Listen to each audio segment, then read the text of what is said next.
Hello again, ladies and gentlemen, Sonic Yoda from SEGADriven back with another mini review of a Sage 2014 Act 2 game. This time we're tackling Sonic Souls. Sonic Souls by Doky is probably the most substantial 3D fan game I've seen made with the community developed GDK engine. The game is a mammoth 12-stage game with an unlockable 13th and a tutorial. Whichever way you look at it, that's bloody impressive. Being powered by GDK means that Sonic Souls is a joy to control. Sonic is responsive and robust, with the GDK engine doing a great job of making the Hedgehog simple to control in both slower paced platforming and much faster movement. Sonic has all the modern abilities in his arsenal as well, which means boosting, homing attacks and lightspeed dashes are in. The only complaint with Sonic's controls comes with his low jump height, which makes platforming a lot more difficult to judge. I often found myself falling off seemingly simple platforming sections simply because Sonic wouldn't jump at the height I'd expect him to. Doky has to be commended for their stage design, as the greater freedom brought with 3D spaces have actually been extremely well controlled.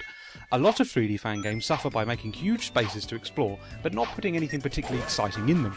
Doky has countered this by streamlining their stage design to a more linear one that makes better use of the space provided.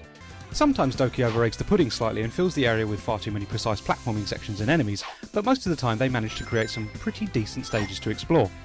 Graphically, Sonic Souls is a bit of a mixed bag. The game starts off pretty well with a lovely detailed and well populated opening stage, but it soon becomes a bit of an ugly repeated texture zone that lacks landmarks to help you better navigate the area. The scenery also takes a hit and the game is considerably more bland to look at because of it.